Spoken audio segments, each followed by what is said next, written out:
Sekarang kita dengarkan eh tausiahnya Pak Ustadz Abdul Somad. Assalamualaikum Ustadz. Waalaikumsalam warahmatullahi wabarakatuh, Pak Karni.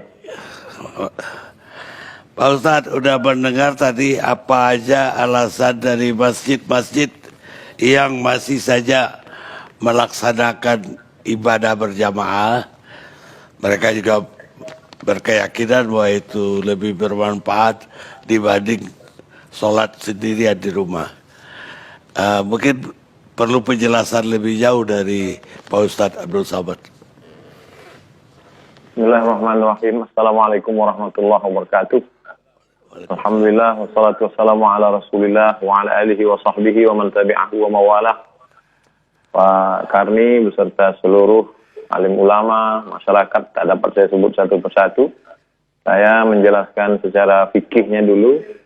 Dalam sebuah hadis dikatakan, idza sami'tum bihi fi baladin, kalau kamu mendengar ada suatu wabah di suatu negeri, fala taqdimu ilaihim. Janganlah kamu datang ke negeri itu. Dan kalau wabah itu terjadi, kamu berada di dalam negeri itu, fala takhruju firaran minhu. Jangan pula kamu keluar dari negeri itu melarikan diri. Inilah yang disebut sekarang dengan social distancing atau lockdown atau PSBB. Jadi perlu kita pahami bahwa zaman dulu itu, seperti kota Al-Madinah, Al-Munawwarah zaman dulu, itu ada tembok di sekelilingnya. Lalu kemudian ada pintu gerbangnya. Jadi kalau terjadi suatu wabah di dalam negeri itu, orang yang berada di dalam tembok itu tidak boleh keluar, dan orang yang berada di luar tidak boleh datang ke dalam. Nah sekarang skopnya lebih kecil lagi.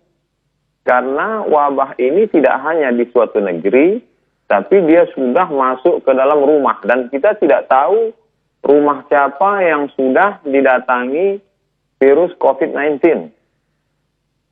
Hampir semua. Jadi saya tidak tahu bahwa rumah tetangga saya ada, bahwa rumah orang yang kaya, pejabat juga bisa kena. Dengan kita dengar berita banyak, maka tidak ada solusi lain kecuali kita tetap di rumah kita masing-masing. Karena rumah kita saja yang steril. Jadi kalau dulu suatu negeri, sekarang skopnya lebih kecil hanya di rumah saja. Lalu kemudian hadis lain disebutkan, firra minal majzum, larilah engkau dari orang yang terkena penyakit menular, firaraka minal asad, seperti engkau lari dari singa. Jadi sebetulnya secara fikih simpel saja aturan yang sudah diajarkan oleh Nabi Muhammad SAW 14 abad lalu itu simpel, sederhana. Dan itu dilaksanakan. Di Maroko, saya masih kontak ke adik kelas saya di sana, saya tanya, ada kalian sholat berjamaah Jumat? Jumat tidak ada. Sholat fardu tidak ada, tutup semua. Di Mesir juga begitu.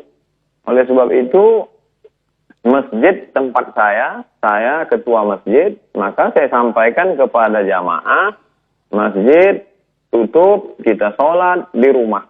Saya buatkan video tutorial dari mulai tarawih di rumah, witir di rumah, tadarus di rumah, sholat zuhur pengganti Jumat, bahkan sampai di video tutorial itu sampai ke sholat Idul Fitri di rumah, lengkap dengan dalil-dalil fikihnya.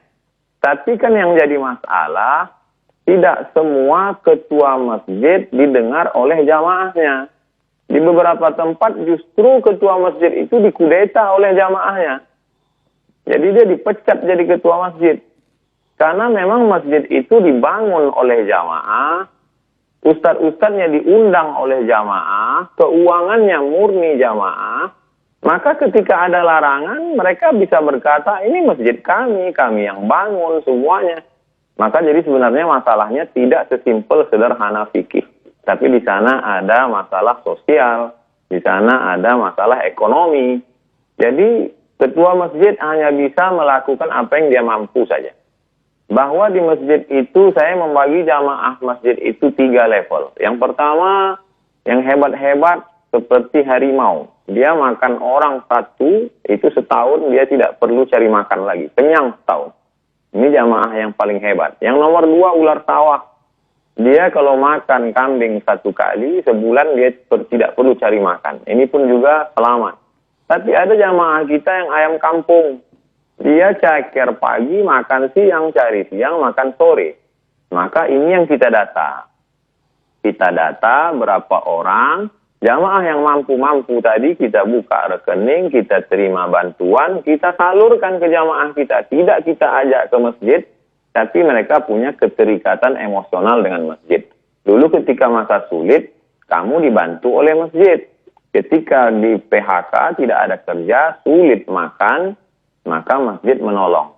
Maka bantuan ini kami bagi menjadi 3. Tanggal 10 April persiapan Ramadan, 10 Mei persiapan Idul Fitri, 10 Juni andai ini berlanjut. Jadi tidak hanya sebatas fikih, tapi di sana ada masalah sosial. Nah, di sanalah ada wibawa negara, wibawa kekuasaan. Oleh sebab itu, insya Allah jamaah akan mendengar kalau mereka perutnya kenyang, kalau mereka ada bantuan dan lain sebagainya. Jadi kalau berkutat masalah fikih ini kita tak akan selesai. Karena dia akan pakai pendapat ini, pendapat ini, pendapat ini. Banyak sekali. Tapi yang saya terapkan di masjid di tempat saya, kita tutup sampai nanti insya Allah ini damai, selesai, barulah kita buka lagi sholat. Tentang masalah sholat tarawih, orang bisa sholat tarawih di rumah. Karena Nabi SAW pun sholat tarawih malam pertama, malam kedua, malam ketiga, Nabi tidak keluar lagi. Khasyitu an tufrada alaikum, aku khawatir nanti diwajibkan kepada kamu. Maka Nabi sholat sendiri. Lalu kemudian bagi yang ingin sholat tarawih di rumahnya, maka dia berjamaah. Begitu juga dengan witir, begitu juga dengan tadarus Al-Quran. Adapun tentang masalah sholat Jumat, man tarakal jumu'ata salasa marratin, siapa yang meninggalkan sholat Jumat 3 kali tahawunan, karena menyepelekan Jumat, karena meremeh-temehkan Jumat. Adapun pada saat takut, pada saat khawatir, maka dalam Islam diajarkan la tulqu bi'aidikum ila tahlukah. Jangan kau jerumuskan dirimu ke dalam kebinasaan. Hanya saja memang wabah zaman dulu berbeda dengan wabah zaman sekarang. Wabah pada zaman dulu hanya terjadi di Mesir saja. Syekh Ali Jum'ah pernah menulis bahwa dulu penduduk Mesir pernah 20 juta, lalu ketika diserang oleh wabah hanya tinggal 2,5 juta saja. 17,5 juta semuanya habis. Bahkan ketika mereka ingin menolak bala ini, mereka kumpul bersama, membaca Sahih Bukhari, bertawassul kepada Allah, diharapkan dengan membaca Sahih Bukhari ini, maka wabah ini akan hilang. Justru dengan berkumpul ramai itu, wabah makin menyebar. Maka dikomentari oleh Al-Hafiz Ibnu Hajar Al-Asqalani, perkumpulan mereka membaca Sahih Bukhari untuk mengusir wabah itu tidak sesuai dengan sunnah Rasulullah SAW. Karena sunnah ketika terjadinya wabah adalah menjauh diri dari wabah seperti menjauhkan diri dari singa. Menjauhkan diri dari wabah, menetap di suatu tempat yang tidak ada wabah. Menetap di suatu tempat, kalau zaman dulu modelnya satu kampung, satu tempat. Tapi untuk saat ini, karena semua di dunia ini terkena, dan kita tidak tahu tempat mana saja yang kena, mana yang tidak, kecuali andai nanti ada suatu alat detektor canggih, cukup pakai layar saja. Sehingga ketika layar itu dipakai, dipasang di depan pintu, langsung ketahuan. Ini ada virusnya, ini tidak. Yang tak ada virus, masuk masjid. Yang ada virus, masuk rumah sakit. Yang tak ada virus, masuk masjid. Itu baru bisa. Tapi untuk hari ini kita tidak tahu siapa yang ada virus, siapa yang tidak. Oleh sebab itu, ini masalahnya tidak sesimpel fikih, tapi kompleks.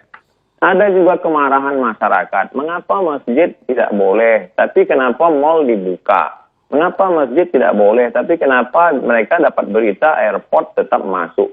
Jadi kemarahan masyarakat itu lalu dibalaskan mereka, akhirnya mereka ke masjid. Sebenarnya saya melihat masalah ini terkait dengan banyak hal, Pak Karni. Demikian yang dapat saya sampaikan. Wallahu a'lam bishawab.